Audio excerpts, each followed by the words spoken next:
आज हम बात करेंगे 20 जनवरी सीटेट के ईवीएस के प्रश्नों की।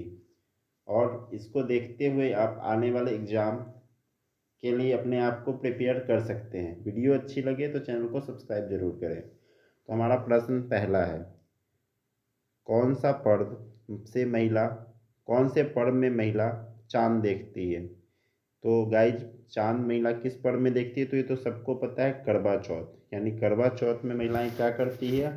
तो महिला चांद देखती है और उसके बाद ही अपना उपवास यानी फास्टिंग तोड़ती है। ये गाइज आज के ईवीएस का सवाल था, पहला सवाल 20 जनवरी का। तो आप वीडियो को देखते रहें, आपके लिए हम ऐसे ही एनालिसिस लाते रहेंगे। हमारा दूसरा सवाल है, पाड़ी तंत्र का प्राथमिक उपभोक्ता कौन है? तो प्राथमिक उपभोक्ता कहने का मतलब है जो पहली बार पेड़ को खाता है। तो जो पहली बार पेड़ को खाएगा उसको हम क्या बोलते हैं? शाकाहारी। यानी पाड़ी तंत्र का प्राथमिक उपभोक्ता कौन होगा? शाकाहारी। इस बात को ध्यान रखें।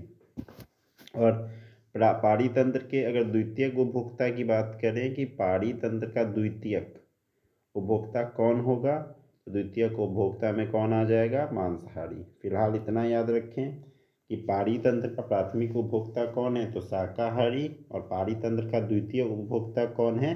तो मांसाहारी। बढ़ते हैं गाइज नेक्स्ट क्वेश्चन की ओर। हमारा अगला क्वेश्चन है, जल का घनत्व कितने डिग्री पर महत्तम होता है? तो गाइज 4 डिग्री सेल्सियस पर। यानी 4 डिग्री सेल्सियस पर जल का घनत्व महत्तम होता है। इसके अलावा अगर आपसे पूछा जाए क्वथनांक के बारे में कि जल का क्वथनांक कितना होता है, जल कितने पे उबलता है, तो 100 डिग्री सी पर। यानी आपसे अगर जल का क्वथनांक पूछ ले तो इसका क्वथनांक 100 डिग्री सी होगा। वही अगर जल का घनत्व पूछे तो इसका घनत्व 4 डिग्री सी पर महत्तम होता है। बढ़ते हैं गाइज नेक्स्ट क्वेश्चन की ओर। हमारा अगला प्रश्न है, जीवाणु से होने वाला रोग है। यानी कौन कौन सी बीमारी जीवाणु से होती है? तो गाइज ये एक ट्रिक है कि पंडित का टीका न्यू है। मतलब इसमें सारे जीवाणु से होने वाली बीमारी को बता दिया गया है। जैसे प से क्या होगा? तो गाइज प्लेग। यानी ध्यान से इसको समझे, प से क्या होगा? प्लेग। डी से डिप्थीरिया। डिप्थीरिया, ठीक है। पहला हमने जाना प से प्लेग, दूसरा डी से डिप्थीरिया। ट से क्या हो जाएगा? टीबी यानी ट्यूबरक्लोसिस, ठीक है। टी से क्या हो जाएगा? टिटनेस। का से कुष्ठ। न्यू से न्यूमोनिया, ठीक है गाइज, न्यू से निमोनिया। और है से हैजा। यानी आप इतने बीमारी को याद रख सकते हो जो जीवाणु से होता है। जैसे प से प्लेग, ड से डिप्थेरिया, ट से टीबी, क साइलेंट है, टी से टिटनेस, का से कुष्ठ, न्यू से निमोनिया और है से हैजा। इस तरह से जीवाणु से होने वाली इन बीमारियों को याद रख सकते हैं। बढ़ते गए अगले प्रश्न की ओर। हमारा अगला प्रश्न है, योग राजधानी किसे कहा जाता है? तो योग राजधानी ऋषिकेश को कहा जाता है। और ये सवाल भी सीटेट में आया हुआ है और रिपीट हो रहा है। और उस ऋषिकेश कहाँ है? तो ऋषिकेश गाइज उत्तराखंड में है। तो आप इसको ध्यान रखें कि योग राजधानी किसे कहा जाता है? तो ऋषिकेश को। और ऋषिकेश कहाँ है? तो यह उत्तराखंड में है। गाइज एक चीज़ और याद रखें इसमें कि योग दिवस कब मनाया जाता है। अगर आपसे पूछ ले बाय द वे आने वाले एग्जामों में, तो आप याद रखेंगे 21 जून को। यानी योग राजधानी तो ऋषिकेश है उत्तराखंड में, लेकिन योग दिवस कब मनाया जाता है? तो योग दिवस मनाया जाता है 21 जून को। बढ़ते हैं नेक्स्ट क्वेश्चन की ओर। हमारा अगला क्वेश्चन है, इंडिया के वाटरमैन कौन है? इंडिया का वाटरमैन कौन है? तो राजेंद्र सिंह।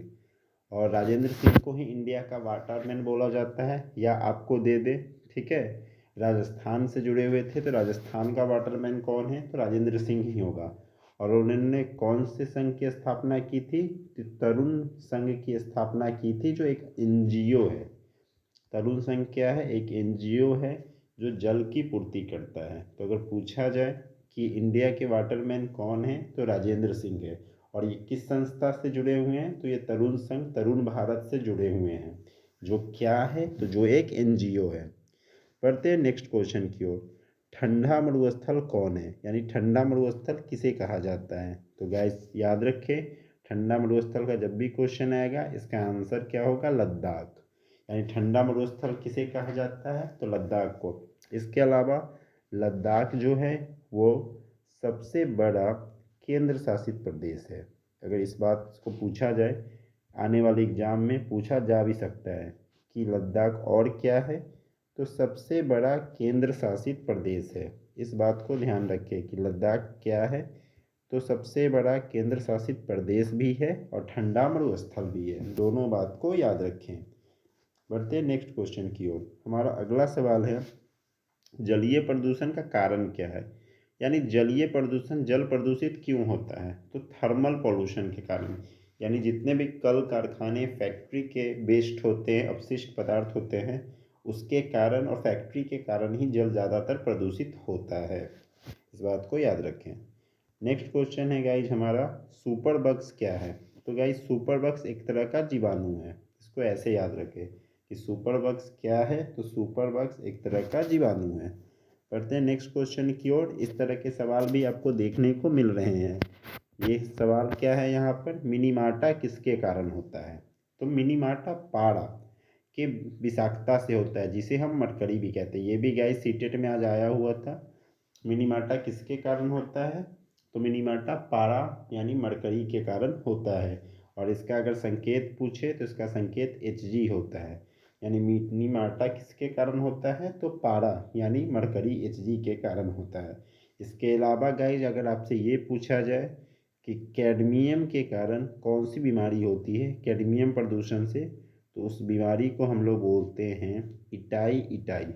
यानी कैडमियम प्रदूषण से कौन सी बीमारी होती है, तो कैडमियम प्रदूषण से इटाई इटाई होती है। वही मिनीमाटा किसके कारण होता है, तो पारा या मरकरी के कारण। बढ़ते हैं नेक्स्ट क्वेश्चन की ओर।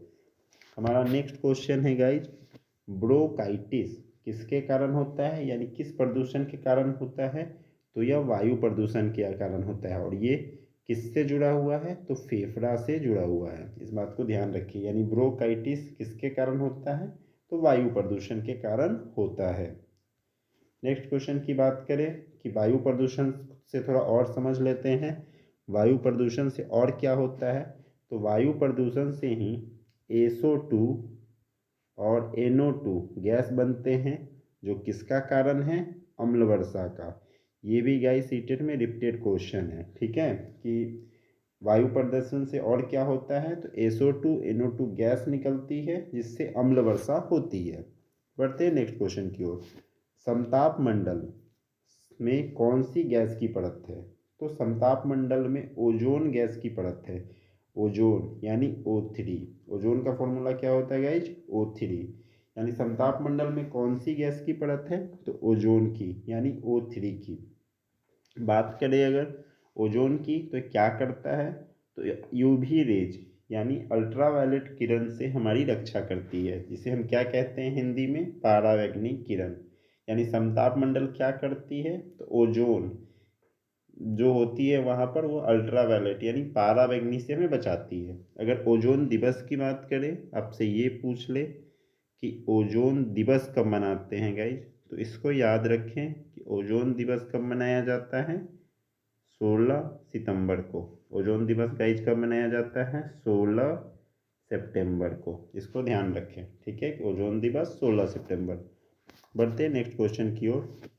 अगर नेक्स्ट क्वेश्चन की बात करें तो हमारा अगला क्वेश्चन है, T2X मिशन किससे जुड़ा हुआ है, तो यह बाघों की संख्या को बढ़ाने से जुड़ा हुआ है। अगर आपसे ये क्वेश्चन कल ही एग्जाम में पूछा गया था, T2X मिशन किससे जुड़ा हुआ है, तो T2X मिशन गाइज बाघ से जुड़ा हुआ है, ठीक है, इस बात को ध्यान रखें। और बाघ को संरक्षण कब दिया गया था, तो 1973 में। यानी बाघ के लिए जो पर्यावरण में कार्यक्रम चलाया गया था वो 1973 में चलाया गया था। बढ़ते हैं नेक्स्ट क्वेश्चन की ओर। मोर का संरक्षण कब किया गया था, तो गाइज अगर मोर के संरक्षण की बात करें तो मोर को संरक्षण 1973 में मिला था। यानी बाघ के बाद बाघ को संरक्षण 1972 में मिला। वहीं अगर मोर की बात करें तो मोर को संरक्षण 1973 में मिला। इस बात को ध्यान रखें। और मोर के बारे में ऐसे भी सवाल पूछ सकता है कि मोर ऐसा पक्षी है जिसके पूंछ पर सिक्के होते हैं, ठीक है, इस बात को भी ध्यान रखिए कि ऐसे भी क्वेश्चन घुमाकर पूछ सकता है कि किस पक्षी के पूंछ पर सिक्के होते हैं, तो मोर के पूंछ पर सिक्के होते हैं। इस बात को आप ध्यान रखें। बढ़ते हैं गाइज नेक्स्ट क्वेश्चन की ओर। नेक्स्ट क्वेश्चन है हमारा, दिल मांगे मोर किसका विज्ञापन है, कैसा विज्ञापन है। तो आप यहाँ पे आराम से क्वेश्चन को समझें। जब दो भाषाओं को मिक्स कर दिया जाता है, मिला दिया जाता है, तो इसे हम कहते हैं संकेत बदलना या कोड स्विचिंग। तो यहाँ हम देखते हैं कि कैसे दिल मांगे मोर संकेत बदलने का उदाहरण है, दो भाषा का उदाहरण है। तो गाइज अगर आप गौर से देखो तो दिल मांगे तो हिंदी में लिखा हुआ है, बट मोर अंग्रेजी का शब्द है जिसका मतलब होता है ज़्यादा। यानी आपने क्या देखा कि हिंदी और इंग्लिश को मिक्स किया गया है, ठीक है।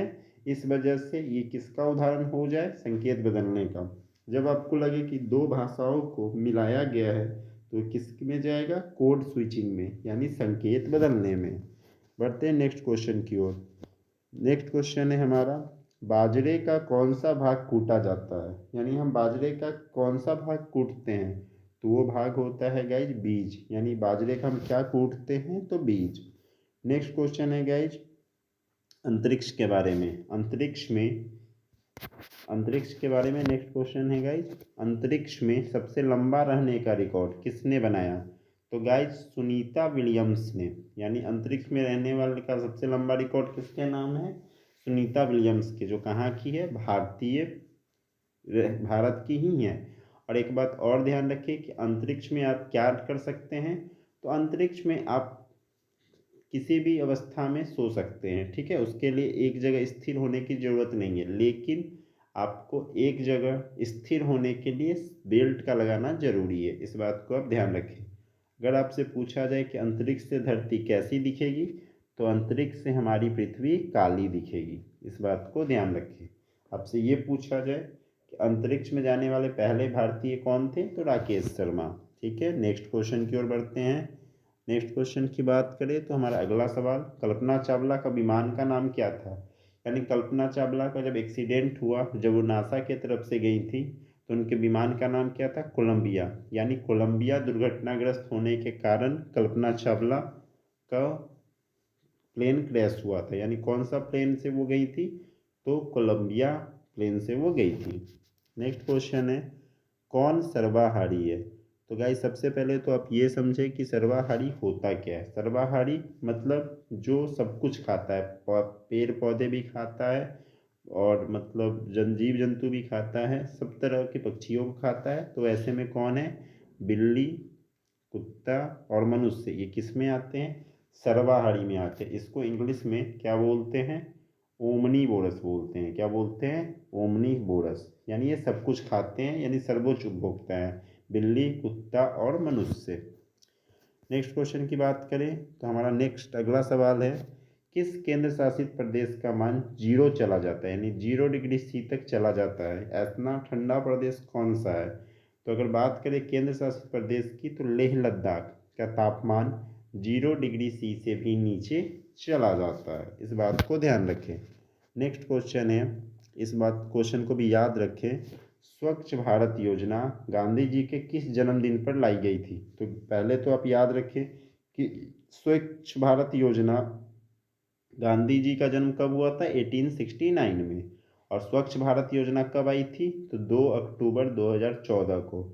तो गाइज अगर इसको आप जोड़ लें, ठीक है ना, गांधी जी के जन्म दिवस को जोड़ लिया जाए तो टोटल कितने साल होते हैं गाइज, तो अप्रॉक्स 150वीं जयंती पर उनको ये लाया गया था, ठीक है। अगर इसकी बात करें तो लगभग कितने समय में लाया गया था, तो 150वीं जयंती पर इसे लाया गया था, ठीक है गाइज। तो ये वीडियो का लास्ट क्वेश्चन था, ठीक है। बस आप उसको ऐसे ही याद रखिए कि स्वच्छ भारत योजना गांधी जी के किस जन्म पर लाई गई थी, तो 150वीं जन्म दिवस पे। और ये स्वच्छ भारत योजना आई कब थी, तो 2 अक्टूबर 2014 को यह भारत में लाई गई थी। तो इस वीडियो में इतना ही। वीडियो अच्छी लगी तो चैनल को लाइक, सब्सक्राइब और शेयर ज़रूर करें। कोई डाउट या क्यूरी हो तो कमेंट बॉक्स में डालें। तब तक के लिए थैंक्स, गुड नाइट।